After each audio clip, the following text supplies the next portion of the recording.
The text message from Uncle Roberto arrived at 3:47 p.m. on December 20th, just as I was finishing my afternoon briefing at the federal building. I read it twice, sitting in my government-issued sedan in the parking garage, before responding with a simple "understood." "You're banned from our prestigious Christmas party," the message had read. "Security guards have your photo. Martinez and Associates doesn't need family embarrassments at our most important client event of the year." This wasn't entirely surprising. For the past 4 years since I'd graduated from law school and disappeared into government work, my uncle's law firm had treated me like a family disappointment. Roberto Martinez had built Martinez and Associates into one of the most successful corporate law firms in the city, specializing in white-collar defense and corporate compliance. In his world, success meant partnership tracks, billable hours, and high-profile clients. In his world, I was a failure. Government work, the way my family said it, sounded like a euphemism for unemployment. They assumed I was pushing papers in some bureaucratic dead-end job, making a fraction of what I could have earned at a real law firm. My cousin Diego, Roberto's son, never missed an opportunity to remind me that first-year associates at Martinez and Associates made more than most government lawyers ever would. The Christmas party was their annual showcase, an opportunity to wine and dine their most important clients in the penthouse event space of the Meridian Tower. 500 guests, open bar, live jazz quartet, and enough networking opportunities to sustain the firm's business development for the entire following year. I wasn't surprised to be excluded. What did surprise me was the security detail. I drove home to my modest apartment in Arlington, the same one-bedroom place I'd been renting since law school. My family assumed I lived there because I couldn't afford anything better. The reality was more complicated. Federal employees in my position were required to maintain low-profile lifestyles. Conspicuous consumption raised questions about income sources that were difficult to answer without compromising operational security. At 7:30 p.m. I was reviewing case files on my couch when my secure phone buzzed. "Special Agent in Charge Patricia Wong." "Martinez," I answered. "Sophia, we have a situation. The Castellano investigation just accelerated. We need you at the Meridian Tower, 35th floor. Martinez and Associates Christmas party." I felt my stomach drop. "I see, Wong, I'm not exactly welcome at that party." "Why not?" "Long story. Family complications." There was a pause. "Sophia, this is operational priority. The Castellano money laundering network has been funneling cash through high-end law firms for 2 years. Tonight's party is cover for a major transaction. We need eyes and ears inside." I looked at my case files, then at my closet where a single black dress hung, the one I'd bought for law school graduation and never worn since. "What's my cover story?" "You're exactly who you are, Sophia Martinez, JD from Georgetown, currently working in government. Let people make their own assumptions about what kind of government work." "SEC Wong, my uncle literally has security guards with my photo instructed to keep me out." "Then we'll make sure they let you in. Bureau credentials tend to be persuasive." An hour later, I was standing outside the Meridian Tower in my 4-year-old dress and discount heels, holding my federal ID in one hand and my phone in the other.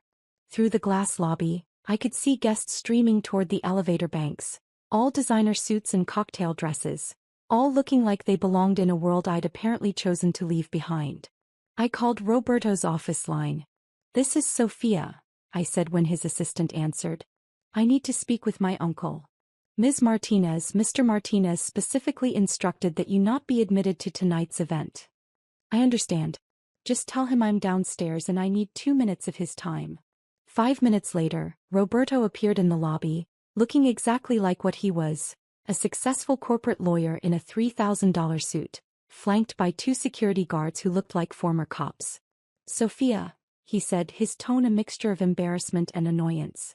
"I thought I made myself clear." "You did," I said. "Uncle Roberto, I need to attend tonight's party." "Absolutely not.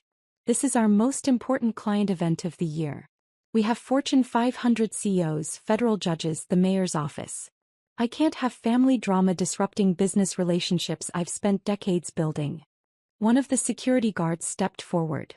"Sir, should we escort her out?" Roberto held up a hand. "Sophia, I'm sorry if this hurts your feelings, but you made your choice when you took that government job instead of joining the firm. Tonight is about serious legal work, not charity cases. I pulled out my federal credentials and held them where Roberto could see them. Special Agent Sofia Martinez, Financial Crimes Division, Federal Bureau of Investigation. Roberto's face went completely white. The security guards exchanged glances. "You're..." Roberto's voice came out as a whisper. "FBI," I confirmed. "And I need to attend your party tonight on official business." "Official business?" "Money laundering investigation. High-profile targets. I can't say more, but your cooperation would be appreciated."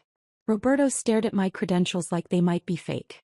"Sofia, you've been working for the FBI for 4 years? Since graduation. And you never told us?" Federal agents don't typically advertise their employment status to civilian family members. The security guards were looking increasingly uncomfortable. Finally, Roberto found his voice. "Of course. Yes. Whatever the Bureau needs. Should I announce you differently? Just let me in and let me do my job. Pretend I'm exactly who everyone thinks I am, your disappointing niece who works some boring government job." The elevator ride to the 35th floor was silent except for Roberto's heavy breathing.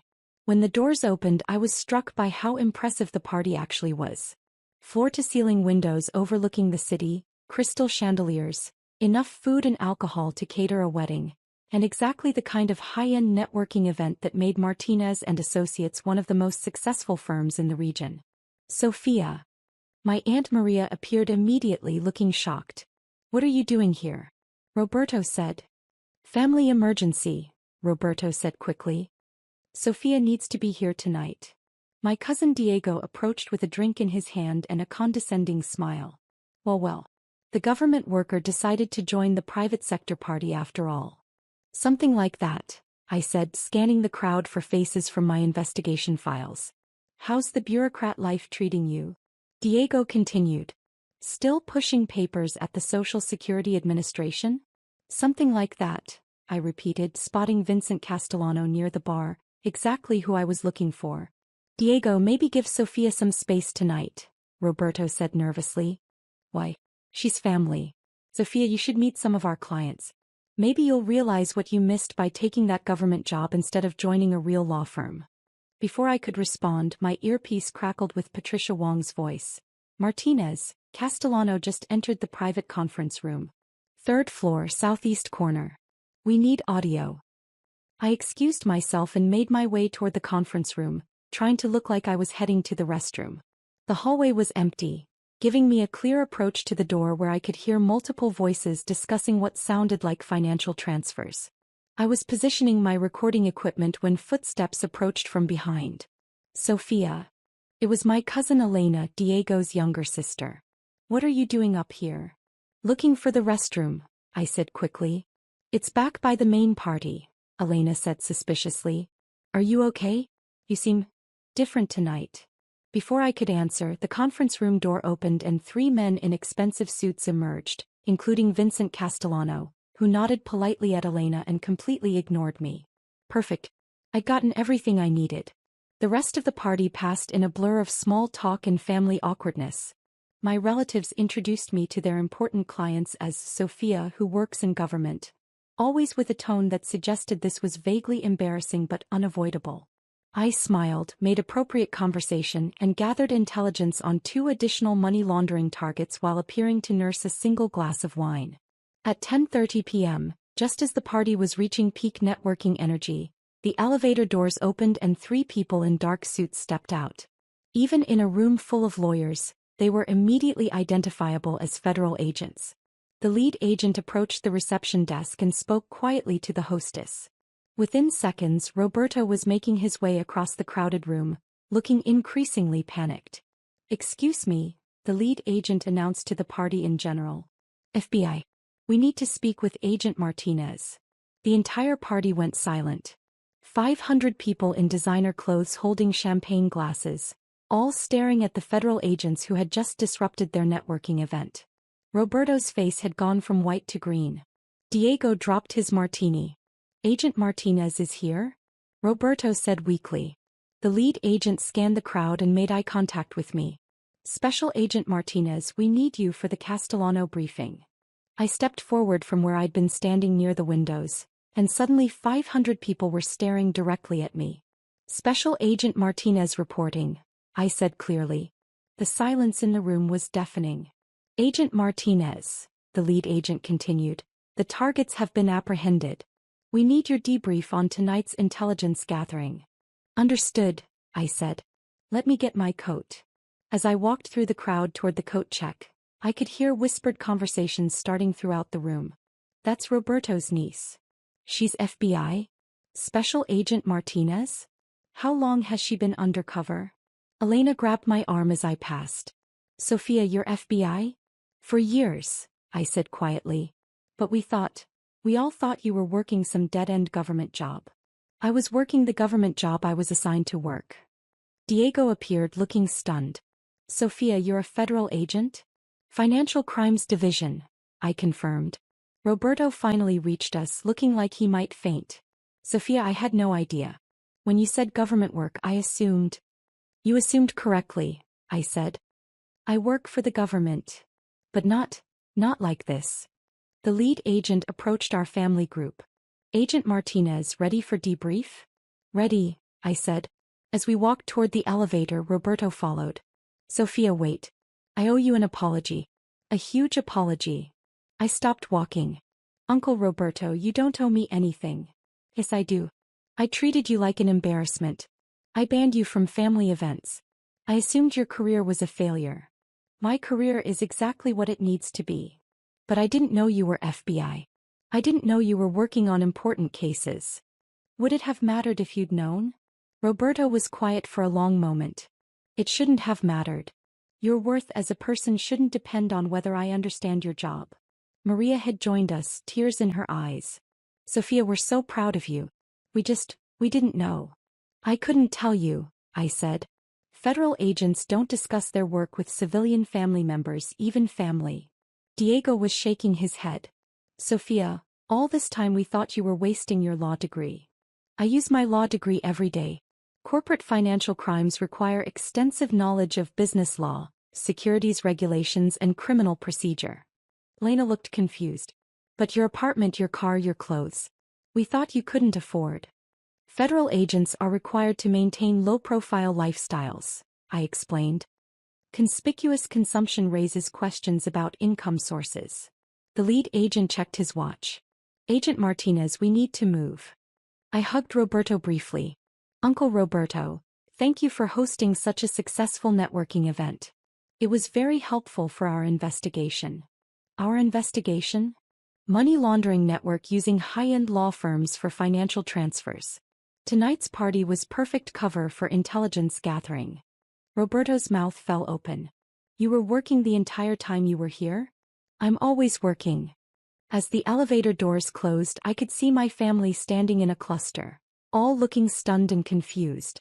Through the closing doors, I heard Diego say to his father, Dad, do you realize we just spent 4 years treating an FBI agent like she was unemployed?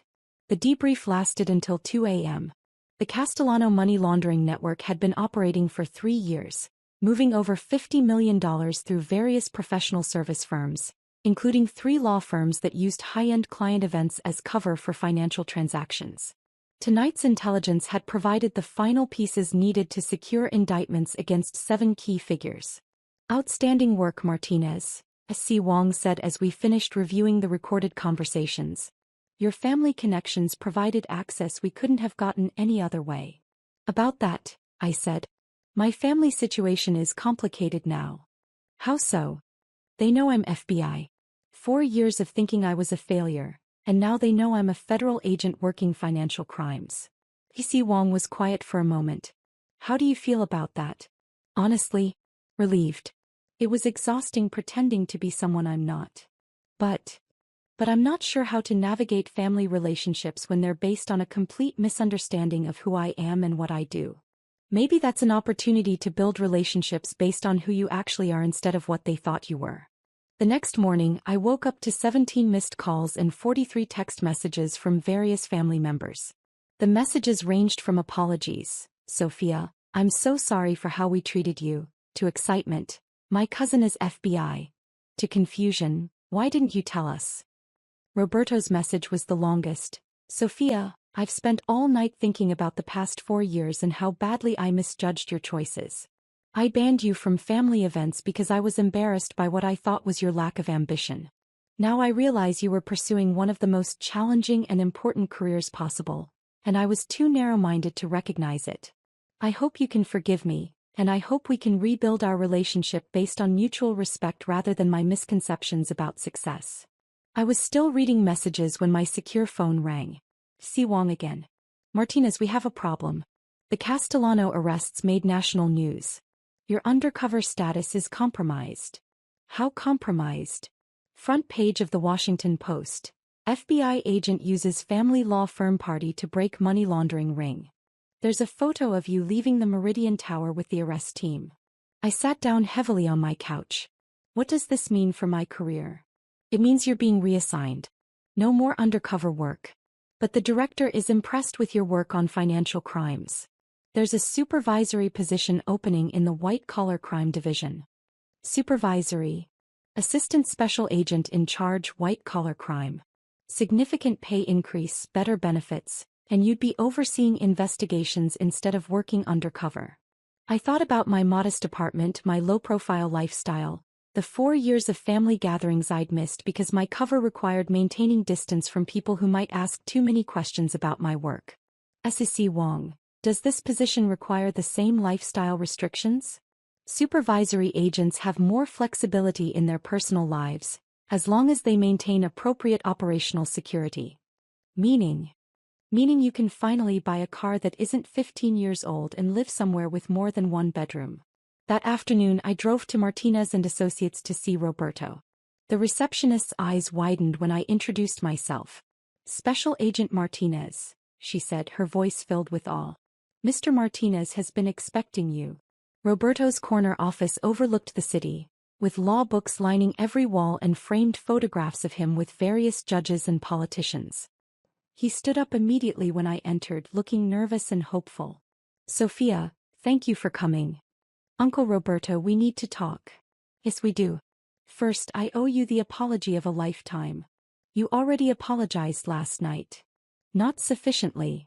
He gestured to the chairs across from his desk. Sophia, I spent 4 years treating you like a disappointment because your career choices didn't match my narrow definition of success. I sat down, still wearing my federal credentials clipped to my suit jacket. You thought I was wasting my law degree. I thought you were afraid to compete in the private sector.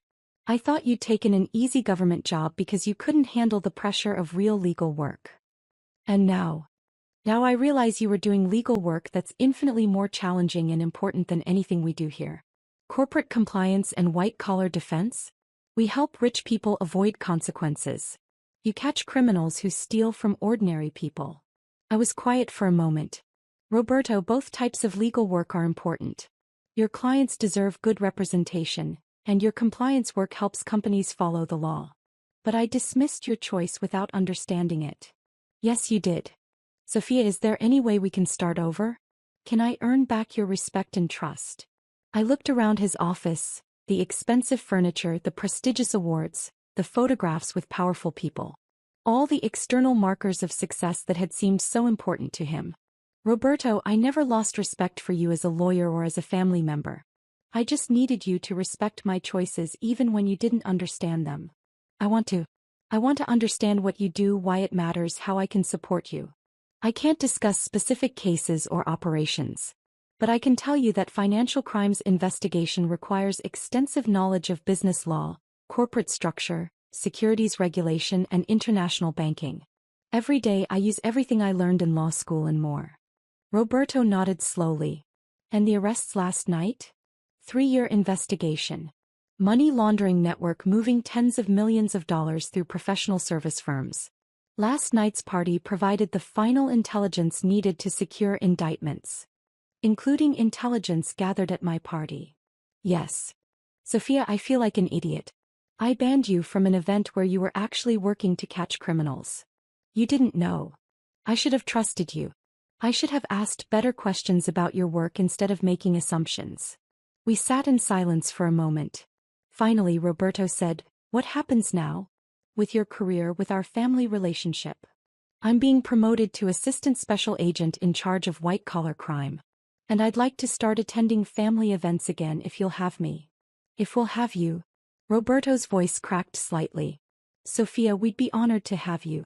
We've missed you at every gathering for 4 years.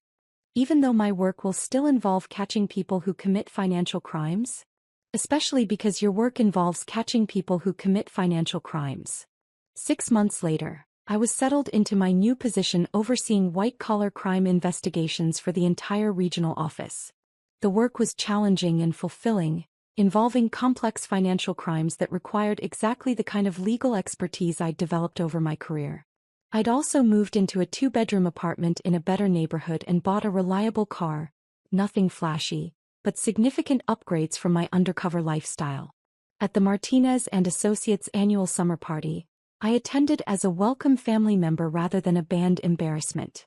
Roberto introduced me to clients as my niece, Assistant Special Agent in Charge Sofia Martinez, FBI White-Collar Crime Division. The conversations were fascinating.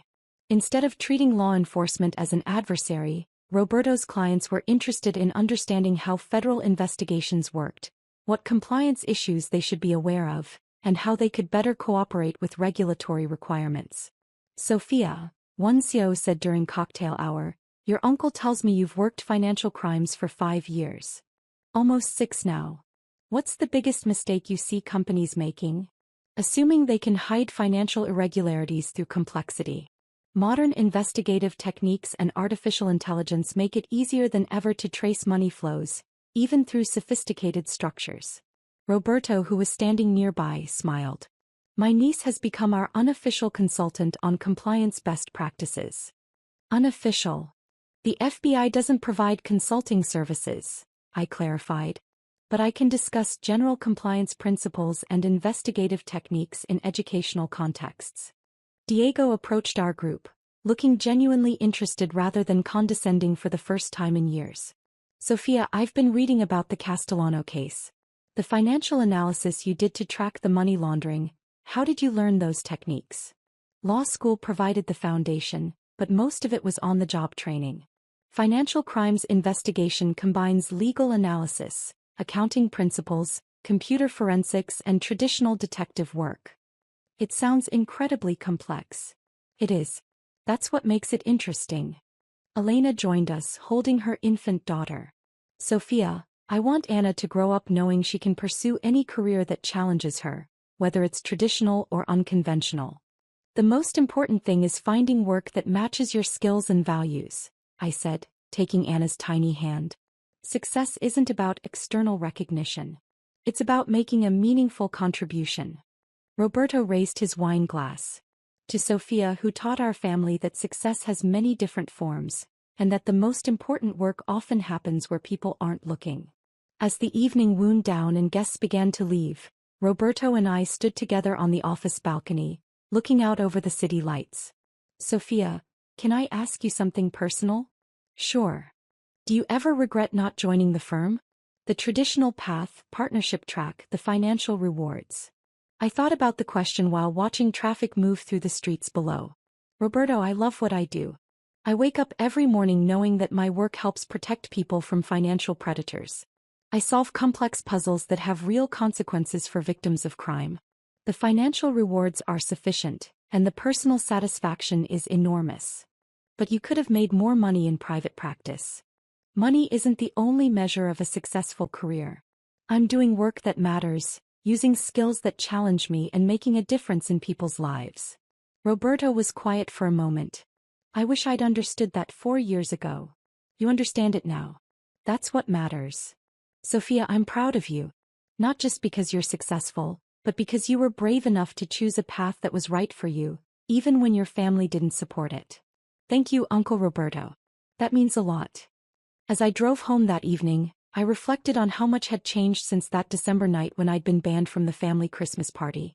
The work remained challenging and fulfilling, but now I had the added satisfaction of family relationships based on mutual respect rather than misconceptions about success. My phone buzzed with a text from Azasi Wong. Martinez, excellent work on the Hansen investigation. The financial analysis you developed is being adopted as standard protocol for multi-jurisdictional cases. I smiled, thinking about the 16-year-old version of myself who'd wanted to be a lawyer, the law school graduate who'd chosen federal service over private practice, and the FBI agent who'd spent 4 years working cases while her family worried about her career prospects. Sometimes the most important work happens where people aren't looking. And sometimes, if you're patient enough and committed enough, the people who matter most will eventually see what you've been building all along.